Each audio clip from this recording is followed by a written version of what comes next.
waxaan halkan ugu mahadnaqayaa waad mahadsantihiin haddaad tihiin bulsha t v waxaa hadda berri aynu u dabaaldegaynaa maalintii weyneyd aynu ka xorownay dowladdii aynu ka xorownay dalka Britain amba Britishka Great Britain and Northern Ireland baa la odhan jiray waqtigaas marka United Kingdom iyo boqortooyada midoobay ay ku bahoobeen amba ay ku midoobeen afarta qaybood ee kala England, Scotland, Wales iyo Northern Ireland afartaas la isku yiraahdo UK amba boqortooyada midoobay dadkan hadii goor Ingiriis ma yiraahdo waa eray qaldan marka maanta waxaan xuseynaa maalintaas ayaynu galeynaa 60 guuradii ka soo wareegtay maalintii aynu ka xorownay dowladda Britishka waxaan markaa ka hadlayaa taariikhdii dhacday waaga runtii qalad baa aynu sameynay ummadda Soomaaliland waxaana la yiraahdaa alfka ka xumaada albaqro ku dhiba dad aan midnimo doonayn oo aan markaa Soomaali la mideeyay aan diyaar ba ahayn oo 10 sano la soo maamulayay dowladnimada la barayay oo maamuladii sameystay oo markaa beelbeel u kala fadhiya ayaynu ku dhaxdhacnay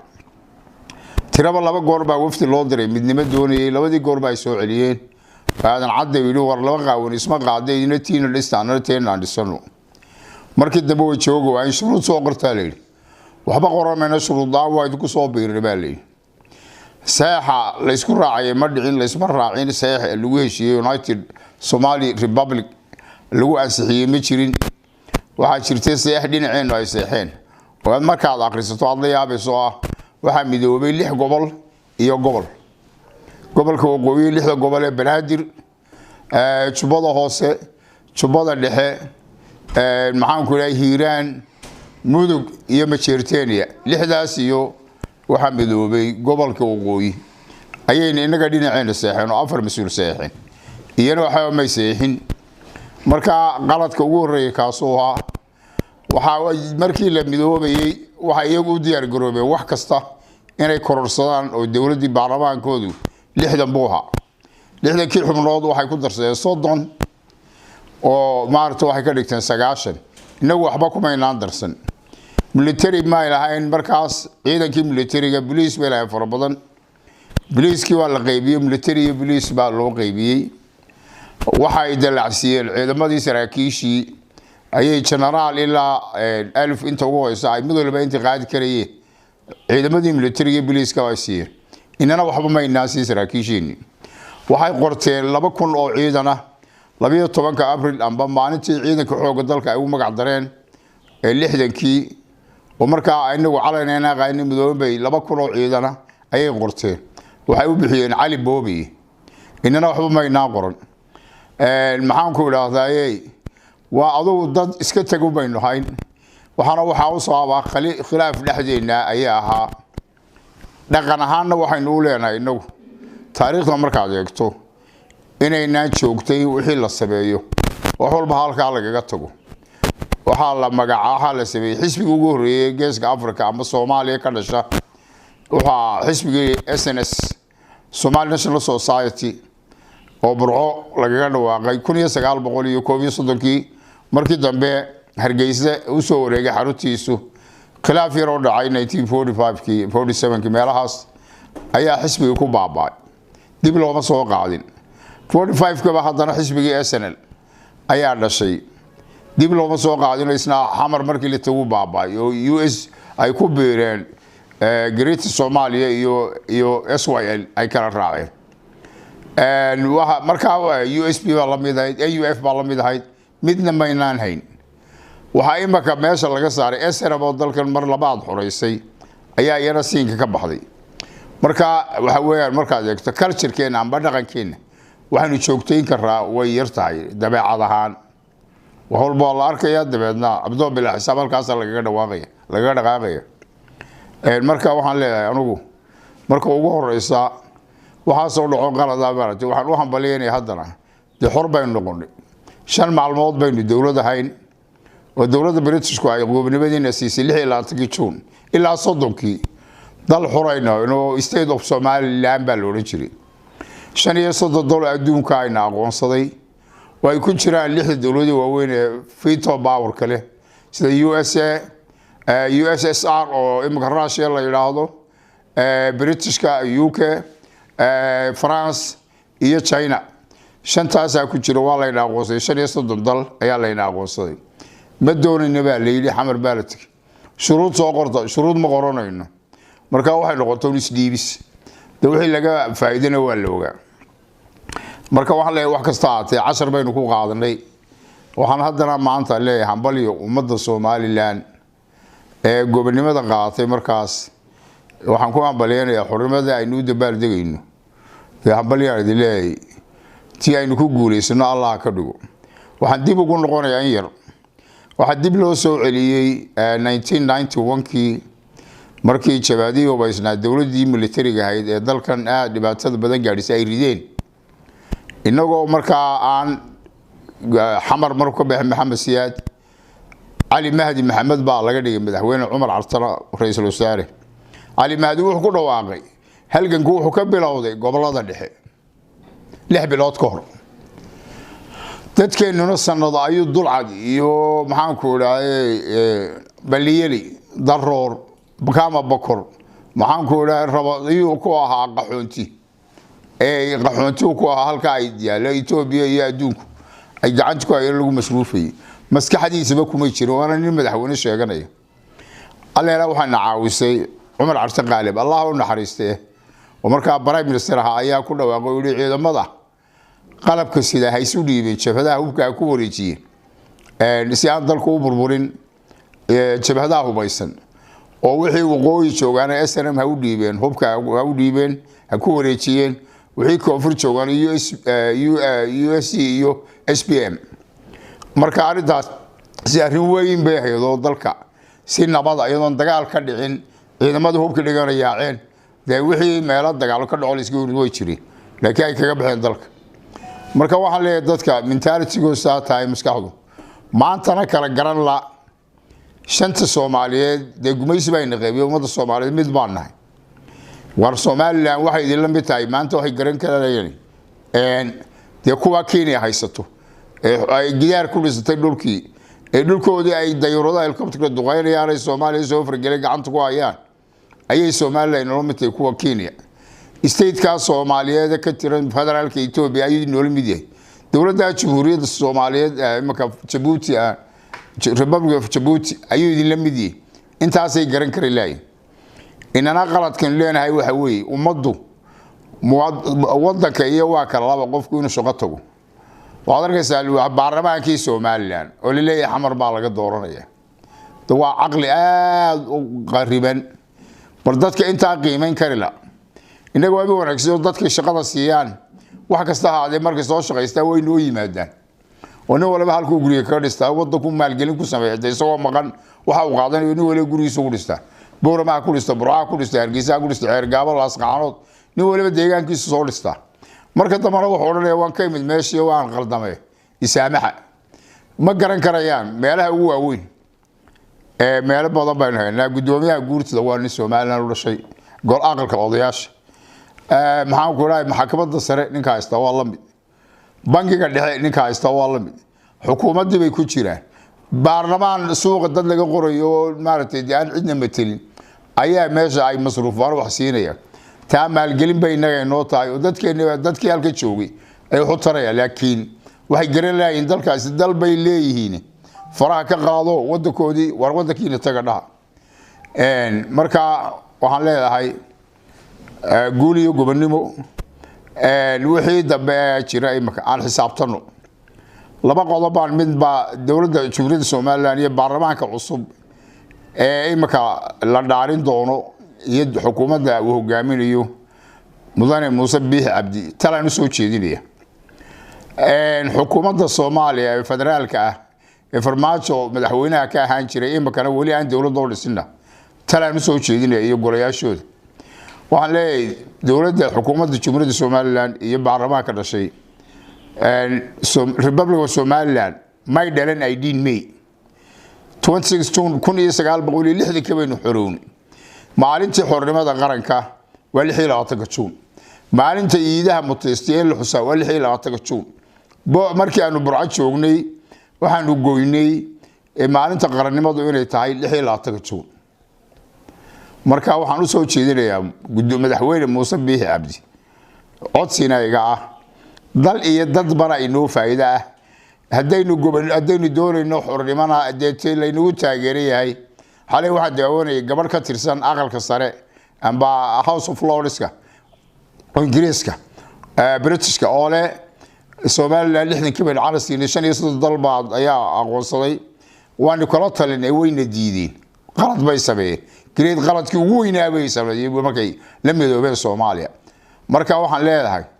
maalintii 26 Juun dib loo soo celiyo oo waxaan ku goynay tii burco oo umadu isku raacday islana ogoshay imikana isla ogoshay inay ahayd maalinta qaranka laga dhigay 26 Juun oo haladeeyada ay yeelanayso 18 May ma ahayn maalintan ku dhawaaqay waxay 17 May 17 May ay noqoto maalin libin la gaaray oo dawladda 60 aynu ku tuuray Muqdisho reinstating lagu sameeyay ama dib u soo celin lagu sameeyay oo Soomaaliland la soo celiyay oo ummadda Soomaaliland beelaheed iyo golay dhexe ee sanad oo imika taariikhda laga saaray odayaashu baa dawladii sameeyay oo soo celiyay la yiraahdo wixii wadalka xoreeyay sanad baa wixii ku dhawaaq beelaha nabadeeyay ee sanad baa shirka burco qabtay ee kii berbera February qabtay ee kii Hargeysa March bishii 3 qabtay intuba waxa ay sanad baa oo hogaankii sanad buu marka waa laga saaraa meesha taariikh imika buugaagta buugan imika la qoran aan buugan gacanta ku hayay imika la soo saaray Soomaaliland laga hadlay kuma jirto sanad meel ay ku qabatay waxaas marka waxaan leeyahay taariikhda gobonimada maalintii qaadanay maalintii qaranka ee laga qaaday ee 18 May laga dhigay 18 May adduunku garan maayo waxay tahay laakiin 26 Juun cid loo gareeso waa maalintii xorownay dalka maalinta xorowday 61 sano xor ahaa ilaa baa inaga qasaartay in soo ceshanay waa adduunku uu qiimeeyay aqoonsigeenu doonayno ayaynu ku helinaa laakiin 18 May waxaan la yaabanay waxa loo sameeyay waayo odan ka sheekeeyo arin 17 May markii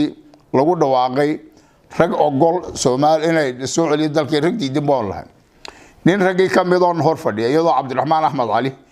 iyo ay taageen Ibrahim Meegaag Sabatar labadaba dhintay Allah u naxariistay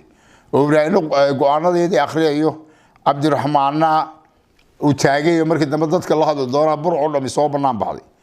nin diidana arinta loo daha dalkii inaan kala goyn baa horta agteeda fadhiyay dhabankiiga gacantu isku hay uu calaalay wixii alla qadaray lama joojin karo mar waxa la ilahay joojiya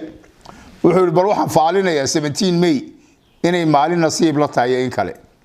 sagaal baan tuuray buu okay maxaa soo harisay waa maalin nasiib la buu bal 18 ka dhig buu wallahi inaan beegsho saasay wuxuu yiri 18 tuur sagaal baar sagaal kaana tuur maxaa soo haray sifir kaasaan ugu xudinay buu 18 May waa ever buu maran 0 0 maran saddex ereeb istabageli English Arabi iyo Soomaali waligeedna waxa noqon maysa la aqoonsan maayo taasaan ugu xudun xidhnay waxa la yaab leh anigu aan la yaabaa in badanna waxa laga yaabaa ninkan dadka qaariya ninkan mi waalay ahdigii koowaad maraya waxa ku qoray 17 May oo intay SNM xukumayso dalka inay tahay ka bilaabmayso 17 May go'aankiina waa 17 May 18 May baa lagu bedelay June baa meesha laga saaray 18 May baa lagu bedelay marka waxa weeyaan cid hebel baa sameeyay cid sameeyay waan ogahay dawaan ka war qaba waa si buuxdaan u garanaya laakiin waxaan talada bixinayaa waxa weeye maalinta ummaddu wada xorowday ee Soomaaliland ay u sinayd aynu calanka qaadanay ee adduunkuna og yahay taa shalay gabadha aga House of Lords ka tirsan ay ka sheekeynaysi ee great mistake bay sameeyeen oo wayna diideen laakiin waad ku qasaaraysaan baan dhiro tiiba ku dhacday maalinta taariikhda ay 35 aqoonsadeen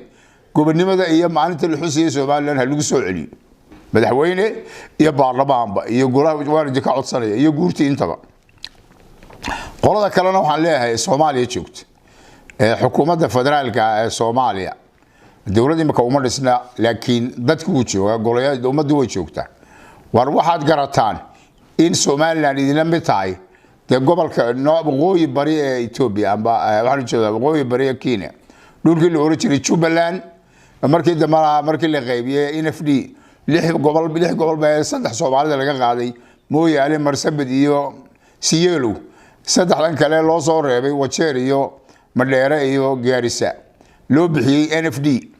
oo Jubaland magacii laga qaaday markii Talyaaniga lagu soo wareejiyay 1924 qaybtan xagga soo xigta ee Ingiriisku wareejiyay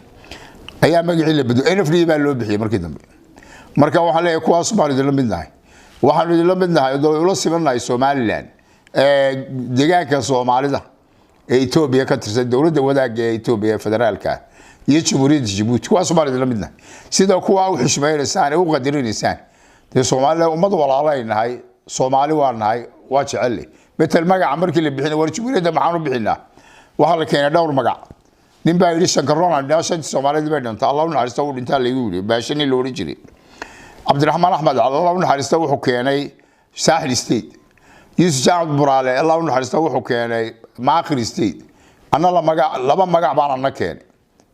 waxaan keenay Republic of Somaliland kan imaka aynu haysano aan idhi maamka political maamka ugu jirta waa dal la yaqaan aqoonsiga sahlaysa dalkii saddexaad ee maam yeeshana waynu hayno waxa inaga horeeyay Masar iyo maxaan ku raahdaa South Africa dalkii kale maam political maam yeesha waxa Somaliland protectorate waxa ku xigay Ethiopia oo Abyssinian Kingdom oo marka Ethiopia la wajiyay Abyssinia loo jiray oo Highland Gondar iyo Gocham ku eeg inta kale aan qabsan ee hareeraha ka xiga way fiday markii dambe meel walba ku fiday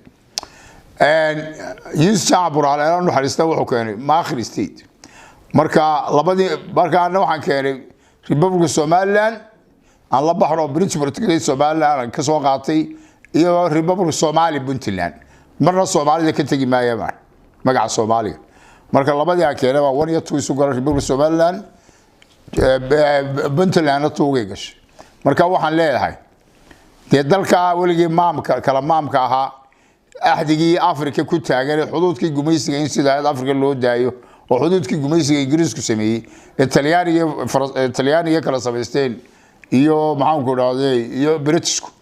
Ethiopia British kala sameysteen Faransiiska iyo British kala sameysteen kiibay Soomaaliland ku taagantay marka waxaan leeyahay reer Soomaaliya ama federaalka dalka Jamhuuriyadda Federaalka Soomaaliya waxaan ku midoobay Somali Republic ama Jamhuuriyadda Soomaaliya Soomaaliya wax la yiraahdo anagu marna ma aanan gelin dimuqraadic Soomaaliya kama mid noqon federaal Soomaaliya ana qayb qaadan marna kama aanan mid noqon waa sida u aragtaan kuwa kale tan warka oo yeynaan is'eedine aan ismahadino aan iskaashano oo dawladda walaalo iskaashada oo wax walba idin taraynaa maanta waa idin dhaanaay laga faa'iideysta intaas aan yar u soo jeedinayaa waa mahadsantii bulshada mar labaad waxaan salaamay ummadda ciid mubaarak ma leeyahay guul 26 Juun ayaan leeyahay waxaan leeyahay qolada dawladda federaalka Soomaaliya Somaliland ciyaarta 26 Juun uma baahna waxa loo baahan yahay maanta calankii oo lahaa Timcad Abdullaahi Suldaan Allah u naxariistay Ilaahay sidii yahay eege sareeyo manusqaamo sidii yahay eege kaana siib kana saar ki Ingiriiska maanta ninka lagu arkay Hargeysa amba Somaliland joogay xidhan amba calanka qaatay maxkamad baa la geeyay oo xulmaya bal hadda u fiirsada maalintii halkaas ay taagday qof walo saqiir iyo kabiir nimanka siyaasiyiinta waa la dilay cigaal badan baa dhageystay isagoo hadlay oo ka sheekeynay waliba ummadan u afduubnay maanta halkaas dadku taagay laga xanaaqiyay midabkii calanka waana wax la gaarsiiyay oo dayuurada u dhaartay calankii ku sawirray intay kacday ay la dhacaysay haweenkii caruurtii duqeynis oo guryahoodii iyo noloshoodii xalba baabisay ceelashoodii la sumeeyay ee dadka inta la qabto la isku xulxulo sida baaska loo marinayay marka de waxa abuurbay maanta dadka jooga ee u badan population Soomaaliland 90% ma garanayaan waxa jira waa ninka maalinta ahaa Hargeysa ka qaxay 88kii 10 jir markaa dhigo waxa weeyaan maanta waa 43 jir de ma fahmayo waxan kii dhashay intii ka dambeysay dhashay population waa inta ugu badan 30 jir wixii ka hooseeya la ka imaka dhashay waxa weeyaan waa tirada waa 70% oo ka badan waxa weeyaan ma garanayaan COVID maanta jooga Jamhuuriyadda Soomaaliland jirto u gartay marka waxaan leeyahay war waxaan idin la midnahay dalalka shanta Soomaaliyeed la qaybiyay ta Kenya ta Ethiopia Jabuuti da u fahma inaanu idin la simanay caalana ka lusaan xamar oo heestaa looma baahna wax tari waxbay noo tarmaysa laba dhinac midun garawsada laba dalo walaala inaan nahay gumaysi kala qaybiyay shantii Soomaaliyeed doonay haddaan isu keeni weyn diyaan istugsana shantii oo sida imika isu kaashanayaan deegaanka Soomaalida iyo maxaan ku yiraahdaa iyo Somaliland sida isu kaashanayaan Djibouti iyo Somaliland sida isu kaashanayaan waqooyiga Kenya ummadda degtay Soomaaliyeed iyo Somaliland dawladdan Soomaaliya amba intii la oran jiray Italian Somaliland ay makana sheegtay federaalka war la mid ummadda kale inta garta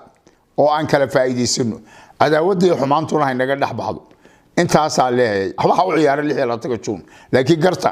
intaas inay danteena ku tahay inagu heshiina oo ku heshiina $2 aqlo walaalo dirisa oo iskaashada intaas aan ku gabagabeynay